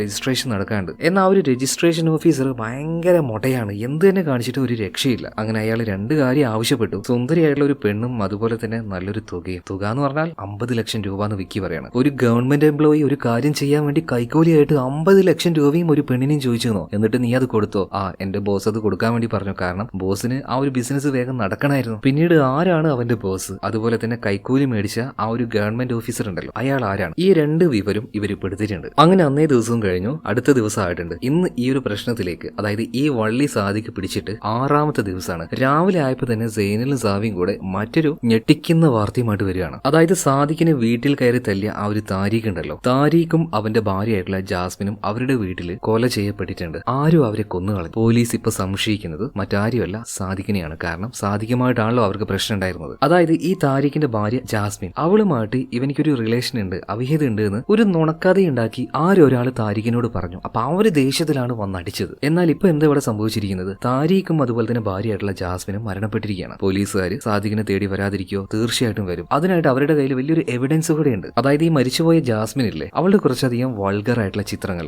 ഇതെല്ലാം എടുത്തിരിക്കുന്നത് സാദിഖിന്റെ റൂമിലെ അവന്റെ ആ ഒരു ബെഡിൽ വെച്ചുകൊണ്ടാണ്. അതുകൊണ്ട് തന്നെ പോലീസുകാർ ശക്തമായിട്ട് സംശയിക്കുന്നത് ഈ 2 കൊലപാതകവും ചെയ്തിരിക്കുന്നത് സാദിഖാണെന്നാ. ഇപ്പൊ കളിയുടെ കിടപ്പ് എങ്ങനെയാണെന്ന് സാദിഖിന് ഒരു പരിധി വരെ മനസ്സിലായി. ബാക്കിയുള്ള എല്ലാവരോടും ചോദിക്കുന്നുണ്ട്, എന്നാൽ ഇവർക്ക് ആർക്കും കാര്യം മനസ്സിലായിട്ടില്ല. സാദിഖ് തന്നെ ഇവർക്ക് കാര്യങ്ങൾ പറഞ്ഞു കൊടുക്കുകയാണ്. അതായത് സാദിഖ് അന്ന് വീട്ടിലില്ലാത്ത സമയത്ത് അവന്റെ നായ അത് എന്റേതാണെന്ന് പറഞ്ഞിട്ട് ജാസ്മിൻ വീട്ടിലേക്ക് വന്നായിരുന്നല്ലോ. പിന്നീട് 2ാമതും തിരിച്ചു വന്ന് അവന്റെ ആ ഒരു അമ്മായിയുമായിട്ട് കമ്പനി ആയല്ലോ. 2 പേരും പിന്നീട് ചെറുതായിട്ടൊന്ന് മദ്യപിച്ചു. കുറച്ചു കഴിഞ്ഞപ്പോൾ അമ്മായിയുടെ ആ ഒരു ബോധം പോയി. എന്നാൽ ജാസ്മിൻ അധികം ഒന്നും മദ്യപിച്ചിട്ടുണ്ടായിരുന്നില്ല. അമ്മായിയുടെ ബോധം പോയ സമയത്ത് നമ്മൾക്ക് ഇതുവരെയായിട്ടും ആർക്കും അറിയാത്ത ഒരാളുടെ സഹായത്തോട് കൂടിയിട്ട് ജാസ്മിൻ എന്റെ ബെഡ്റൂമിലേക്ക് പോയി. ഇതുപോലെ വൾഗർ ആയിട്ടുള്ള കുറെ ഫോട്ടോസ് അവൾ അവിടെ നിന്ന് എടുത്തു. ആരാണ് അവൾക്ക് ആ ഒരു ഫോട്ടോ എടുത്തു കൊടുത്തതെന്ന് ഇപ്പോഴും നമുക്കറിയില്ല കേട്ടോ. തൽക്കാലം നമുക്ക് അയാളെ സ്ട്രേഞ്ചർ മാൻ എന്ന് പറയാം. അങ്ങനെ അവിടെ നിന്ന് എടുത്ത ആ ഒരു ഫോട്ടോ ഇയാൾ തന്നെ താരീഖിൽ എത്തിച്ച് അങ്ങനെയാണ് ജാസ്മിനും ഈ ഈ സാദിഖും തമ്മിലൊരു അവിഹിത ബന്ധമുണ്ടെന്ന് താരിഖിനെ ആരോ തെറ്റിദ്ധരിപ്പിച്ചത്. പിന്നീട് ദേഷ്യത്തിൽ സാദിഖുമായിട്ട് താരിഖ് പ്രശ്നം ഉണ്ടാക്കുകയാണ്. ആ സ്ട്രേഞ്ചർ ഉണ്ടല്ലോ, അയാളുടെ പ്രധാന ഉദ്ദേശവും അത് തന്നെയായിരുന്നു. അതിനുശേഷം താരിഖിനെ കൊന്ന്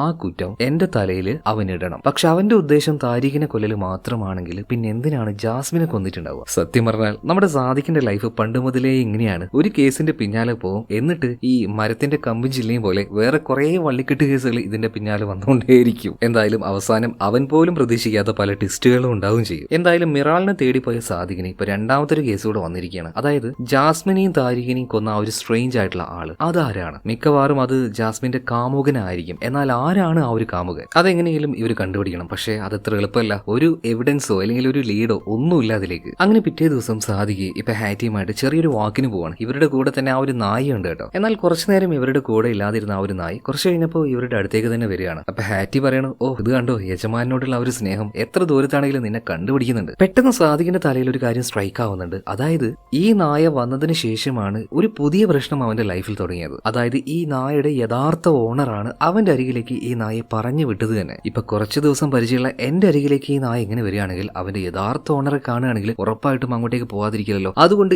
ഈ നായെ വെച്ചിട്ട് അവന്റെ ഓണർ അതാരാണെന്ന് കണ്ടുപിടിക്കാൻ വേണ്ടി ആ ജോലി സാദിഖ് ഇപ്പോ സെയിനിനെയും സാവിയെ ഏൽപ്പിക്കുകയാണ്. അപ്പൊ അവിടെയുള്ള ആ ഒരു ഏരിയയിലൂടെ ഈ നായുമായിട്ട് അവരങ്ങനെ നടക്കുന്നുണ്ട്. ഇതേ സമയത്ത് തന്നെ സാദിഖും ഹാറ്റിയും കൂടെ മറ്റൊരു സ്ഥലത്തേക്ക് പോയിട്ടുണ്ട്. മറ്റേ വിക്കി ഉണ്ടല്ലോ, അവൻ പറഞ്ഞതുപോലെ രജിസ്ട്രേഷന് വേണ്ടിയിട്ട് ആ ഒരു ഗവൺമെന്റ് സ്റ്റാഫ് ഒരുപാട് കൈക്കൂലി മേടിച്ചില്ലേ, ഇയാളെ വിളിച്ചിട്ട് സാദിഖ് ചെറുതായിട്ടൊന്ന് ഭീഷണിപ്പെടുത്താണ്. മോനെ, നീ ആ ഒരു സ്ഥലത്തിന്റെ ആവശ്യവുമായിട്ട് ഒരാളുടെ കയ്യിൽ നിന്ന് കൈക്കൂലി മേടിച്ചില്ലേ, അതിന്റെ ചെറിയൊരു എവിഡൻസ് ഞങ്ങളുടെ കയ്യിലുണ്ട്. ഒന്ന് പുറത്തേക്ക് വരികയാണെങ്കിൽ നമുക്കൊന്ന് നേരിട്ട് സംസാരിക്കായിരുന്നു. അധിക സമയം കഴിഞ്ഞില്ല, അല്പനേരം കൊണ്ട് തന്നെ വെടികൊണ്ട പന്നിയെ പോലെ അയാൾ അങ്ങോട്ടേക്ക് കൂടി വരുന്നുണ്ട്. കാരണം ഇയാൾ കൈക്കൂലി മേടിച്ചിട്ടുണ്ട്. അതിന്റെ ആ ഒരു എവിഡൻസ് പോലീസുകാർക്ക് കൊടുക്കുമെന്ന് പറഞ്ഞപ്പോൾ ഇയാൾ നന്നായിട്ട് പിടിച്ചു. അങ്ങനെ ഇയാളെയും കൂട്ടിയിട്ട് ഇപ്പൊ സാദിഖും ഹാറ്റിയും കൂടെ അവിടെ ഉണ്ടായിരുന്ന ഒരു പാർക്കിലേക്ക് പോവാണ്. എല്ലാവരോടും ചോദിക്കുന്ന പോലെ തന്നെ ഇയാളോടും ചോദിക്കണം, സത്യം പറയടാ, ആ പെണ്ണ് അവൾക്ക് എന്താ സംഭവിച്ചത്? അവളെ നീ കൊന്നു കളഞ്ഞില്ല. ഇപ്പൊ ഈ ഒരു ഗവൺമെന്റ് ഉദ്യോഗസ്ഥൻ പറയാണ്, എന്റെ പൊന്നു സാറേ, എനിക്ക് അറിയില്ല, അത്രയും വലിയ കാര്യമൊന്നും ഞാൻ ചെയ്യാറില്ല. സത്യം പറയുകയാണെങ്കിൽ അവള് കാരണം എനിക്കാണ് പണി കിട്ടിയത്. എന്റെ ഒരു 10 ലക്ഷം രൂപ അങ്ങ് പോയിന്ന് പറയണം. 10 ലക്ഷം രൂപ എങ്ങനെയാ പോയെന്ന് ചോദിക്കുമ്പോൾ അത് പിന്നെ അവൾ എന്റെ അടുത്തേക്ക് വന്നിട്ട് തിരിച്ചു പോയപ്പോൾ എന്റെ ഒരു ലാപ്ടോപ്പ് എടുത്തോണ്ട് പോയി. അതിൽ എന്റെ ഒരുപാട് കാര്യങ്ങൾ ഉണ്ടായിരുന്നു. അത് വെച്ച് അവൾ എന്നെ ബ്ലാക്ക്മെയിൽ ചെയ്തു. അങ്ങനെയാണ് എന്റെ കയ്യിൽ നിന്ന് 10 ലക്ഷം രൂപയും കൊണ്ട് പോയത്. എന്തായാലും അതിനുശേഷം ഞാൻ അവളെ കണ്ടിട്ടേ ഇല്ല എന്ന് പറയണം. ഇതേ നേരം ഈ ഒരു ഗവൺമെന്റ് എംപ്ലോയി ഉണ്ടല്ലോ, ഇയാളുടെ ഫോണിലേക്ക് ഒരു മെസ്സേജ് വരികയാണ്. ആ മെസ്സേജ് അയച്ചിരിക്കുന്നത് ഈ ഗവൺമെന്റ് എംപ്ലോയി ഉണ്ടല്ലോ,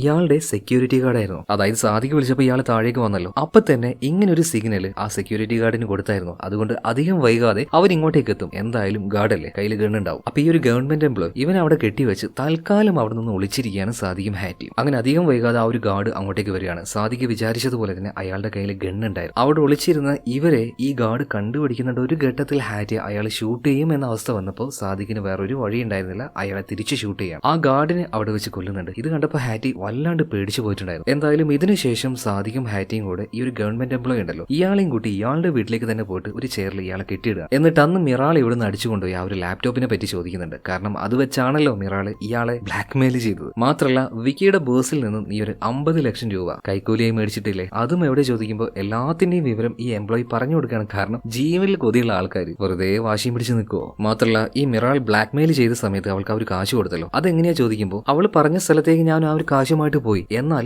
ആരാണെന്ന് അറിയില്ല, മുഖംമൂടി ഇട്ട ഒരുത്തം വന്നിട്ട് പെട്ടെന്ന് എന്റെ കയ്യിൽ നിന്നും ആ ഒരു കാശും തട്ടിപ്പറിച്ച് ഒരൊറ്റ ഓട്ടം ഓടി. മിക്കവാറും മുഖംമൂടി ഇട്ട് വന്ന ആള് അത് മിറാളുടെ ആള് തന്നെയായിരിക്കും. പക്ഷെ അവൻ പൈസയുമായിട്ട് ഓടുന്ന സമയത്ത് ചെറുതായിട്ടൊന്ന് ഞൊണ്ടുന്നുണ്ടായിരുന്നു. ആ സ്പോട്ടിൽ തന്നെ സാദിഖിന് അത് ആരാണെന്ന് മനസ്സിലായി. അതായത് മിറാളിന്റെ ബോയ് ഫ്രണ്ട് ആയിട്ടുള്ള കബീർ. അവന്റെ കാലിനും ഇതുപോലെ പ്രശ്നമുണ്ടല്ലോ, അവൻ നടക്കുമ്പോൾ ഒന്ന് ഞൊണ്ടിയാണ് നടക്കാറുള്ളത്. അതായത് മിറാളും കബീറും കൂടെ പ്ലാൻ ചെയ്തിട്ടാണ് ഈ ഗവൺമെന്റ് എംപ്ലോയി ഇയാളുടെ കയ്യിൽ നിന്നും ആ 10 ലക്ഷം രൂപ അടിച്ചു മാറ്റിയത്. ഓക്കെ, അത് അവിടെ നിൽക്കട്ടെ. ഇനി ഈ ഗവൺമെന്റ് എംപ്ലോയി ഇയാളുടെ കയ്യിൽ ഒരു ലാപ്ടോപ്പ് ഉണ്ടല്ലോ, അത് വെച്ചാണല്ലോ മിറാൾ ഇയാളെ ഭീഷണിപ്പെടുത്തിയത്. സോ ആ ലാപ്ടോപ്പ് എവിടെ? അതിന്റെ ഉള്ളിൽ എന്താണെന്ന് എനിക്കറിയണം. അങ്ങനെ സാദിഖ് ആ ലാപ്ടോപ്പ് തുറന്നു നോക്കിയപ്പോ വൃത്തികേട് എന്ന് പറഞ്ഞാൽ മഹാവൃത്തികേട്. ശരിക്കും എന്താ പറയാ, ഒരു മാനസിക രോഗിയാ തോന്നും ഇയാള്. സ്ത്രീകളുമായിട്ടുള്ള പലധികം വീഡിയോസ്, അതുപോലെ തന്നെ അവരെ കൊണ്ട് ചെയ്യിപ്പിക്കുന്ന ഓരോ കാര്യങ്ങൾ, വൈകൃതമായിട്ടുള്ള മനസ്സുള്ള ആൾക്കാർ എന്നൊക്കെ പറയില്ല, അതുപോലെ ഒരാളാണ് ഈ ഒരു ഗവൺമെന്റ് എംപ്ലോയി. മിറാളിനെ ഇങ്ങോട്ടേക്ക് കൊണ്ടുവന്നതുപോലെ തന്നെ അതുപോലെ വേറെയും ഒരുപാട് ഗേൾസിനെ കൊണ്ടുവന്നിട്ടുണ്ട്. അവരോടൊക്കെ ഭയങ്കര മോശമായിട്ട് പെരുമാറി അതിന്റെ വീഡിയോ ഷൂട്ട് ചെയ്ത് വെച്ചിട്ടുണ്ട്. ഇത് കണ്ട സമയത്ത് സാദിഖിന് കുരുപൊട്ടുകയാണ്, ഭയങ്കരമായിട്ട് ദേഷ്യം വരുന്നുണ്ട്. അവന്റെ ലൈഫിൽ ഉണ്ടായിരുന്ന ഓരോ ഇൻസിഡൻസ്, ഓരോ സംഭവം, ഇതൊക്കെ കഴിയും തോറും സാദിഖ് ഭയങ്കര ഒരു ഹാർഡായിട്ടുള്ള മനുഷ്യനായിട്ട് മാറുന്നുണ്ടായിരുന്നു. അതുപോലെ ചില സമയത്തൊന്നും യാതൊരു ദയം സാദിഖ് കാണിക്കില്ല.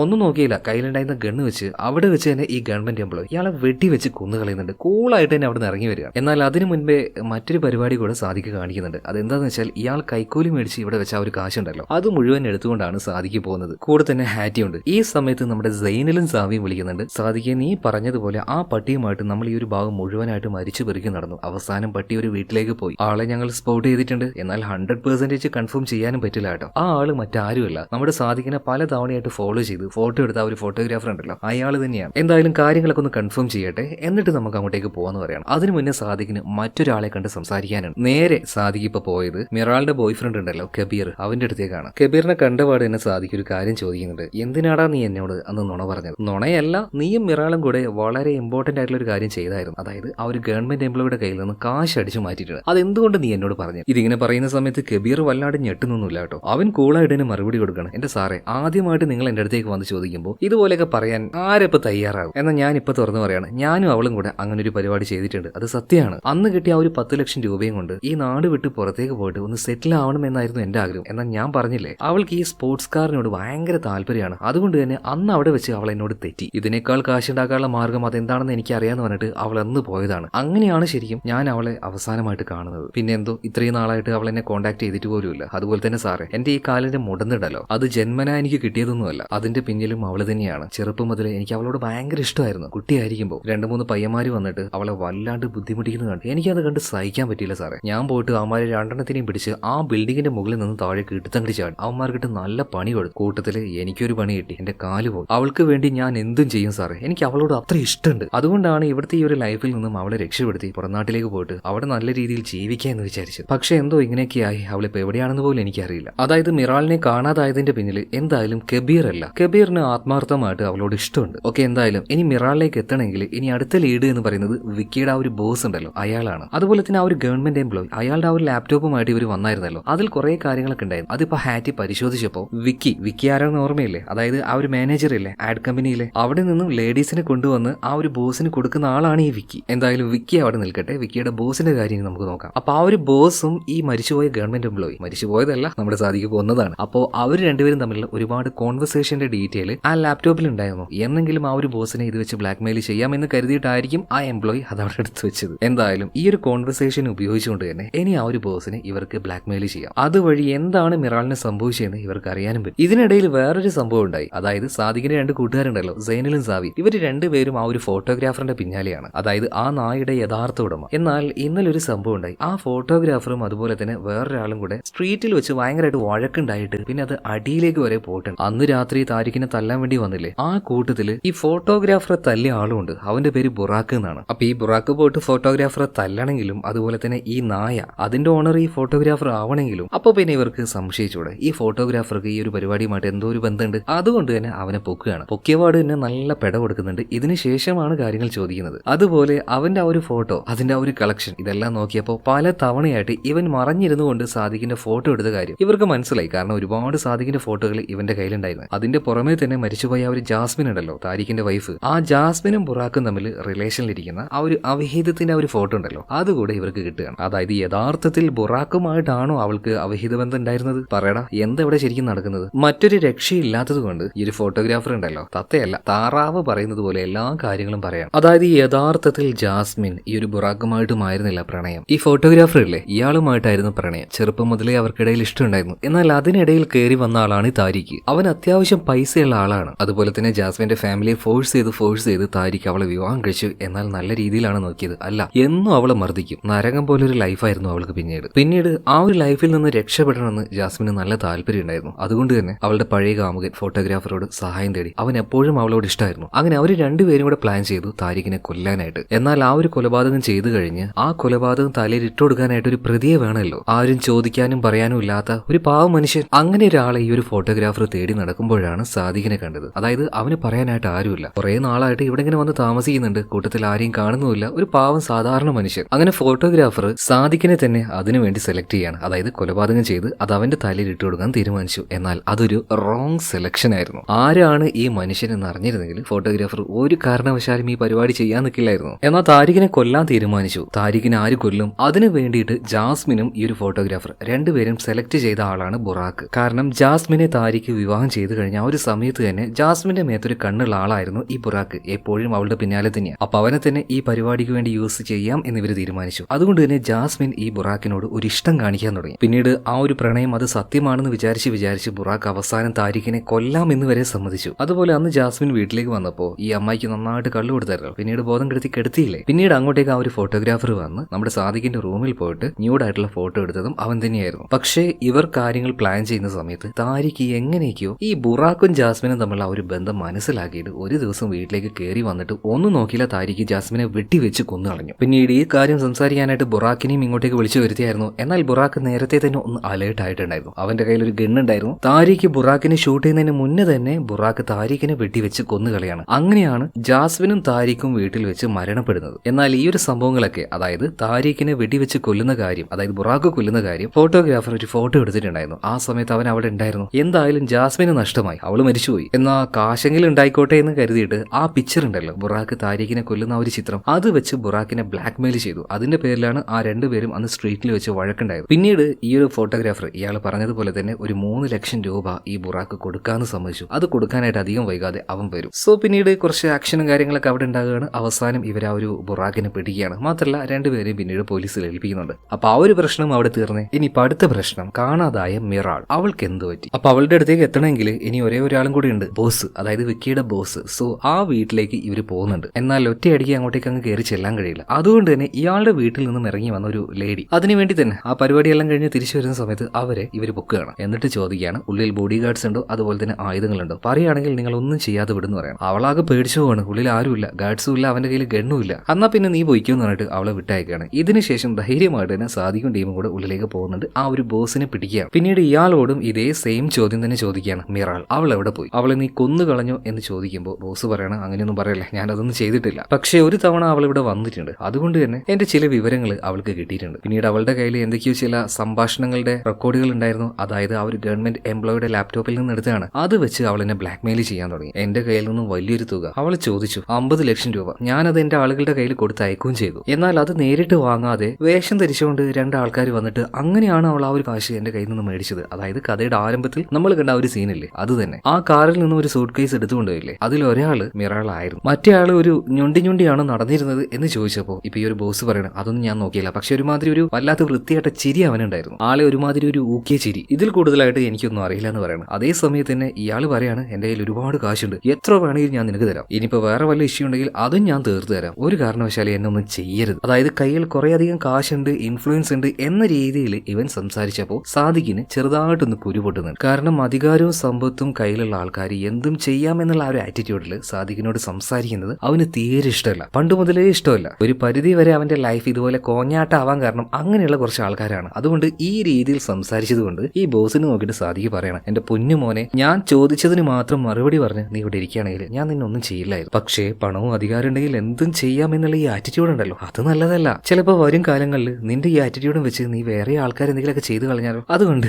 നീ ഇനി വേണ്ട മോനെ, നീ ഇനി വേണ്ടറാ ഇതും പറഞ്ഞിട്ട് അവനെയും വെടിവെച്ച് കൊല്ലുകയാണ്. എന്താ സാധിക്കും ഇങ്ങനെ ആയത്? ഇയാളുടെ ലൈഫിൽ നടക്കുന്ന ഓരോ ഇൻസിഡന്റും ഇയാളെങ്ങനെ മാറ്റിക്കൊണ്ടിരിക്കുകയാണ്. ടപ്പേ എന്ന് പറഞ്ഞിട്ട് ഇയാളുടെ മുന്നിൽ വരുന്ന ഓരോ ആൾക്കാരും വെടിവെച്ച് കൊല്ലും. മാത്രമല്ല നേരത്തെ ഒരു ലേഡി പിടിച്ചു വെച്ചായിരുന്നല്ലോ, അവളുടെ അടുത്തേക്ക് പോയിട്ട് പറയാണ്, ഈ കാര്യം ആരോടെങ്കിലും പറഞ്ഞാല് കുടുംബത്തോടെ ഞാൻ കത്തിക്കും. അതുകൊണ്ട് ചത്തത് അത്ര നല്ല ആളൊന്നുമല്ല, അതുകൊണ്ട് മിണ്ടാതെ വീട്ടിൽ പോയിക്കോ. പക്ഷേ ഇതിനുശേഷം ഇനി മിറാളിലേക്ക് എങ്ങനെ എത്തിപ്പെടുന്ന സാദിഖിന് ഒരു പിടുത്തവുമില്ല. കാരണം ചോദ്യം ചെയ്യുന്ന ആൾക്കാർ മുഴുവൻ അവരുടെ ഭാഗം ക്ലിയർ ആക്കിയിട്ടാ പറയുന്നത്. കാരണം ഇവരൊന്നും ആരും ഒന്നും ചെയ്തിട്ടില്ല മിറാളിനെ. മിറാളാണ് ശരിക്കും ഓരോരുത്തർക്കും പണി കൊടുത്തത്. അപ്പൊ ഇതും സംസാരിച്ചുകൊണ്ട് സാദിഖും അതുപോലെ തന്നെ ഹാറ്റിയും ആ ഒരു പാർക്കിലൂടെ നടക്കുമ്പോൾ സാദിഖ് നന്നായിട്ട് സിഗരറ്റ് വലിക്കും കേട്ടോ. അപ്പൊ അതുകൊണ്ട് തന്നെ ചെറുതായിട്ടൊന്ന് ചുമക്കുന്നുണ്ട്. ഈ കൊറോണ കഴിഞ്ഞപാടുള്ള സമയമായതുകൊണ്ട് അവിടെ 2 പെൺകുട്ടികൾ ഇരിക്കുന്നുണ്ടായിരുന്നു. ഇവർ ആ ഒരു ചുമ കണ്ടപ്പോൾ ഒന്ന് പേടിച്ചു പോവാണ്. ഇപ്പൊ ഹാറ്റി പറയാണ്, നിന്റെ ഈ ചുമ കണ്ടപ്പോൾ അവര് കണ്ടില്ലേ പേടിച്ചത്? നീ സിഗരറ്റ് വലിച്ചിട്ടാ കുരക്കുന്നതെന്ന് അവർക്കറിയില്ലല്ലോ. അവര് നിന്നെ തെറ്റിദ്ധരിച്ചു. എന്തിനാവശ്യമില്ലാതെ ഇങ്ങനെയൊക്കെ ഓരോ ശീലങ്ങൾ. ചുമ്മാ ഹാറ്റി ഈ ഒരു കാര്യം പറഞ്ഞതാണ്. പെട്ടെന്ന് സാദിഖിന് ഒരു കാര്യം സ്ട്രൈക്ക് ആവുന്നുണ്ട്. അതായത് സാദിഖിന്റെ ഈ ചുമയെ എങ്ങനെയാണോ ഈ പെൺകുട്ടികൾ തെറ്റിദ്ധരിച്ചത്, അതുപോലെ തന്നെ ഇതിന് മുന്നേ വേറൊരു സംഭവം ഉണ്ടായിട്ടുണ്ട്. അതായത്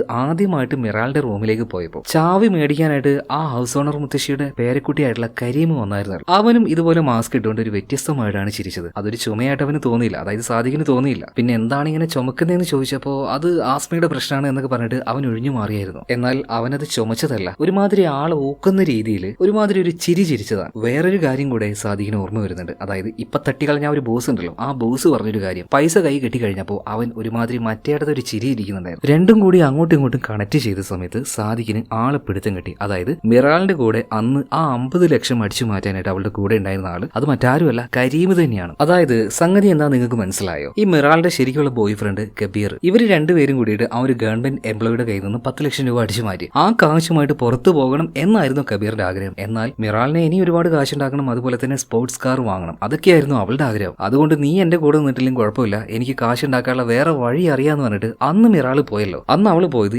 ഇങ്ങനെ ഒരു പരിപാടി, അതായത് ബോസിനെ ബ്ലാക്ക്മെയിൽ ചെയ്ത് 50 ലക്ഷം രൂപ അടിച്ചു മാറ്റാനായിരുന്നു. അന്ന് അവളുടെ കൂടെ നിന്നത് ആ കരീമുമായിരുന്നു, അതായത് അവളുടെ ഹൗസ് ഓണർ ആയിട്ടുള്ള ആ മുത്തശ്ശിയുടെ മകനായിട്ടുള്ള കരീം തന്നെ. ഇനി നേരെ കരീമിന്റെ അടുത്തേക്ക് പോയിട്ട് കാര്യങ്ങൾ ചോദിച്ചറിഞ്ഞാൽ മതി. എന്നാൽ അതിനു മുന്നേ സാദിഖിനെ മറ്റൊരാൾ വിളിപ്പിക്കുന്നുണ്ട്, അതായത് ഹാറ്റി ഉണ്ടല്ലോ, അവളുടെ ബോസ് ആയിട്ടുള്ള ആലിയ. ആലിയക്ക് ഇപ്പൊ ചെറിയൊരു പ്രശ്നമുണ്ട്. ആള് ലെസ്ബിയൻ ആണ്. ഒരാണിനെ വിവാഹം കഴിക്കാനായിട്ട് അവൾക്ക് ഒട്ടും താല്പര്യമില്ല. അതുകൊണ്ട് തന്നെ ഒരു കുഞ്ഞുണ്ടാവില്ലല്ലോ. ഒരു കുട്ടിയെ ദത്തെടുക്കണമെന്ന് നല്ല താല്പര്യമുണ്ട്. എന്നാൽ ഒരു വിവാഹിതയായിട്ടുള്ള സ്ത്രീക്ക് മാത്രമേ കുഞ്ഞിനെ കിട്ടുള്ളൂ. അതുകൊണ്ട് ഒന്ന് ഹെൽപ്പ് ചെയ്യാൻ പറ്റുമെന്ന് സാദിഖിനോട് ചോദിക്കുകയാണ്. രണ്ടുപേരും ഒന്ന് വിവാഹം കഴിക്കണം, ഒരു 2-3 വർഷം ഒരുമിച്ച് ജീവിക്കണം. അങ്ങനെയാണെങ്കിൽ എനിക്കൊരു കുഞ്ഞിനെ ദത്തെടുക്കാൻ കഴിയും. ഇത് വെറുതെ ഒന്നും വേണ്ട. ഈ 3 വർഷ കാലയളവിൽ നിനക്ക് എത്ര കാശ് വേണോ അത്രയും കാശ് ഞാൻ തരാം. അതുപോലെ തന്നെ ഹാറ്റി, അവൾക്ക് പഠിക്കണമെന്ന് ആഗ്രഹമില്ലേ, അത്രയും കാശ് ഞാൻ തരാന്നേ. പിന്നെ അവൾക്കായിട്ട് ഞാൻ ഇപ്പൊ താമസിക്കാൻ കൊടുത്തിരിക്കുന്ന ആ വീട് തന്നെ ഞാൻ നിങ്ങൾക്ക് തരാം. അപ്പൊ നിങ്ങൾ ഒരേ ഒരു കാര്യം മാത്രം ചെയ്താൽ മതി, എന്നൊന്ന് വിവാഹം കഴിച്ച് എന്റെ കൂടെ ഒരു 2-3 വർഷം നിൽക്കുക. ഈ സഹായം ആലിയ സാദിഖിനോട് ചോദിക്കാൻ തന്നെ ഒരു കാരണം ഉണ്ട് കേട്ടോ. കാരണം അവനൊരു മാന്യനായിട്ടുള്ള മനുഷ്യനാണ്, അനാവശ്യം ഒന്നും കാണിക്കില്ല, അത്രയും ഉറപ്പുള്ളതുകൊണ്ടാണ്. എന്തായാലും ആലോചിച്ചിട്ട് പറയാന്ന് സാദിഖ് ഇപ്പൊ പറയുന്നുണ്ട്. ഇതിനുശേഷം നമ്മുടെ സൈനിൽ സാവി, അതായത് സാദിഖിന്റെ 2 കൂട്ടുകാർ, അതുപോലെ തന്നെ മിറാലിന്റെ ശരിക്കുള്ള ആ ഒരു ബോയ് ഫ്രണ്ട് കബീർ, ഇവർ 4 പേരും കൂടിയിട്ട് ആ കരീമിനെ ഒരു സ്ഥലത്തേക്ക് വിളിച്ചു വരുത്തുകയാണ്. നല്ല പെട കിട്ടിയ സമയത്ത് അവനുള്ള കാര്യം പറയണം, ശരിയാണ് മിറാലിനെ കടത്തിക്കൊണ്ടുപോയത് ഞങ്ങൾ തന്നെയാണ്, അങ്ങോട്ടേക്ക് കൂട്ടിക്കൊണ്ടുപോകുന്ന പറഞ്ഞിട്ട് ഇപ്പോൾ സാദിഖിനെയും അതുപോലെ തന്നെ കബീറിനെയും കൂട്ടി നേരെ അങ്ങോട്ടേക്ക് പോവാണ്. എന്നാൽ അതൊരു ട്രാപ്പായിരുന്നു. ഈ കരീമിന്റെ കൂട്ടാളിയായിട്ടുള്ള ഒരാള് രണ്ടുപേരെയും ഗൺ പോയിന്റിൽ നിർത്തി അവരവിടെ ലോക്ക് ചെയ്യുന്നുണ്ട്. എന്നാൽ അതേ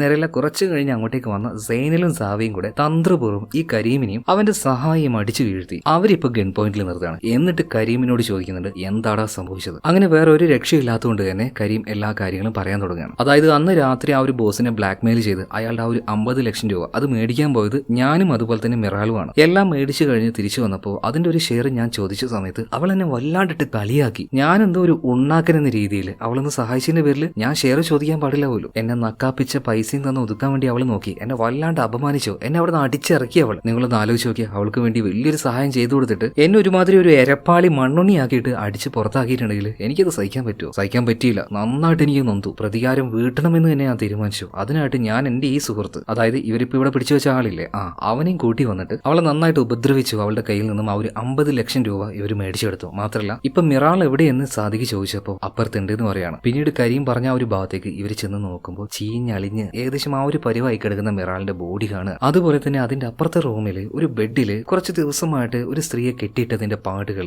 രക്തം അതൊക്കെ കാണുന്നുണ്ട്. അതായത് മിറാളിനെ ഒറ്റയടിക്കല്ല ഇവന്മാർ കൊന്നു കളഞ്ഞത്. അവൾ അവിടെ കെട്ടിയിട്ട് ഒരുപാട് ദിവസം അവളെ റേപ്പും ചെയ്ത് ഉപദ്രവിച്ചും അങ്ങനെയാണ് അവസാനം അവൾ മരണപ്പെട്ടു പോയത്. വളരെ ബ്രൂട്ടലായിട്ടാണ് അവളെ കൊന്നു കളഞ്ഞത്. കേട്ട സമയത്ത് സാദിഖിന് വല്ലാണ്ട് പ്രാന്ത് ഇളകുന്നുണ്ട്. എന്നാൽ ഇവിടെ ആ ഒരു പ്രാന്ത് തീർക്കേണ്ട ആള് സാദിഖല്ല, അത് മറ്റൊരാളാണ്. നെഞ്ചു പൊട്ടി നിൽക്കുന്ന കബീറിന്റെ അടുത്തേക്ക് ചെല്ലുന്നുണ്ട്. അവനങ്ങനെ തേങ്ങി കരയാണ് മിറാളുടെ ആ ഒരു അവസ്ഥ കണ്ടിട്ട്. അപ്പൊ അവനോട് സാദിഖ് പറയുന്നുണ്ട് എന്താന്ന് വെച്ചാൽ നീ ചെയ്തോ, ആരും ഇവിടെ ഒന്നും ചോദിക്കാൻ വരില്ല. അവന്റെ കയ്യിൽ ആയുധം കൊടുക്കാണ്. നേരെ ഉള്ളിലേക്ക് കയറിപ്പോയിട്ട് ആ ഒരു മുട്ടയുണ്ടല്ലോ അവന്റെ കാര്യത്തിൽ ഒരു തീരുമാനമാക്കണം, അടിച്ച് കൊന്നു കളയുന്നുണ്ട്. ഇതിനുശേഷം കബീർ കരീമിനെ പിടിച്ച് കെട്ടിയിടുകയാണ്. എന്നിട്ട് പറയാണ് ഇവൻ ഒറ്റയടിക്കൊന്നും ചാവാൻ പാടില്ല. മിറാളിനെ ഇത്രയും ഉപദ്രവിക്കാനായിട്ട് ഇട്ടുകൊടുത്തത് ഇവനല്ലേ, ഇവനും അനുഭവിക്കണം എന്ന് പറഞ്ഞിട്ട് ഇവനെ കെട്ടിയിട്ട് ആ സ്ഥലത്തിന് തീയും കൊളുത്തിയാണ് ഇവർ പോകുന്നത്. അതിന്റെ ഉള്ളിൽ കിടന്ന് വെന്തിട്ടാണ് പിന്നീട് അവസാനം കരീം മരണപ്പെടുന്നത്. അങ്ങനെ ഇവർ 4 പേരും ആ ഒരു വീട് വിട്ട് പുറത്തേക്ക് വരുന്നുണ്ട്. എല്ലാ കാര്യം കഴിഞ്ഞു. 2 കേസും ഇപ്പൊ സാദിഖ് സോൾവ് ചെയ്തിരിക്കുകയാണ്. എന്നാൽ 3ാമത് ഒരു കേസും കൂടി ഉണ്ടല്ലോ, അതുകൂടെ ഒന്ന് സോൾവ് ചെയ്യണം. അതായത് ഹാറ്റിയുടെ ബോസ് ആയിട്ടുള്ള ആലിയ ഒരു ഓഫർ മുന്നോട്ടേക്ക് വെച്ചിട്ടുണ്ട്. അപ്പൊ സാദിഖ് ഈ കാര്യം ഹാറ്റിയോട് പറയുന്ന സമയത്ത് ഹാറ്റി ഭയങ്കരമായിട്ട് സന്തോഷമാവാണ്. എടോ കണ്ണും പൂട്ടി സമ്മതിക്കടോ,